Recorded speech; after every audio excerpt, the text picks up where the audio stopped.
காடு, நாடு. நாடு ஒரு பகுதி, காடு ஒரு பகுதி.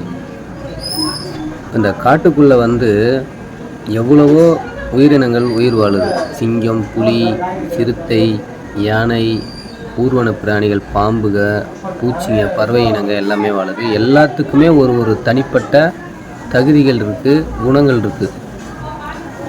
இப்போது அதில் ஒன்றை மட்டும் நான் சொல்கிறேன். சிறுத்தை இருக்குல்ல, சிறுத்தை எல்லாத்துக்குமே தெரியும். அந்த சிறுத்தைக்கு ஒரு தனி குணங்கள் இருக்குது.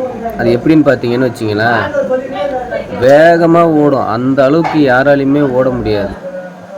அதே மாதிரி அது ஒரு உணவை வேட்டையாடிச்சுன்னா வேறு எந்த விலங்கும் சாப்பிடக்கூடாதுன்னு சொல்லிட்டு அந்த உணவை தூக்கிட்டு போய் மரத்துக்கு மேலே வச்சிடும். வச்சு அது மட்டும் சாப்பிடும். அப்புறம் இறங்கி திருப்பி போகும். திருப்பி மரத்து மேலே ஏறி சாப்பிடும். இது அந்த சிறுத்தை ஏன் இதை அந்த காரணம் பண்ணுது அப்படின்னு நல்லா டீப்பாக பார்த்தீங்கன்னா, தனக்கு பசி, தனக்கு உணவு வேணும்னா மட்டும்தான் வேகமாக ஓடும் அந்த சிறுத்தை. அதே மாதிரி அந்த உணவை வேறு எந்த பிராணிகளும் சாப்பிடக்கூடாது அப்படின்றதுனால அதை வேட்டையாடின உணவை எடுத்துகிட்டு போய் மரத்துக்கு மேலே வச்சு அது மட்டுமே சாப்பிடும், வேறு யாருமே சாப்பிடும். இப்போ நீங்கள் சிங்கம், புலிலாம் பார்த்தீங்கன்னா போதுன்ற அளவுக்கு சாப்பிட்டுட்டு அதுக்கப்புறம் விட்டுட்டு போய்டும். வேறு பறவைகள்லாம் சாப்பிடும், வேறு சின்ன சின்ன பிராணிகள்லாம் சாப்பிடும். ஆனால் சிறுத்தைக்கிட்ட அந்த குணம் கிடையாது. தனக்கு பசினா மட்டும் வேகமாக ஓடி போயிட்டு ஒரு விலங்கை வேட்டையாடும். அப்போ மட்டும் வேகமாக ஓடும், வேட்டையாடும். அந்த உணவை எடுத்துகிட்டு போய் தனியாக அதை மட்டும் வச்சுக்கிட்டு சாப்பிடும். இதுதான் சிறுத்தையுடைய தன்மை. சிறுத்தைக்கு எப்படிப்பட்ட தன்மை, பொதுநலமா சுயநலமா அப்படின்றத நீங்கள் சொல்லுங்கள்.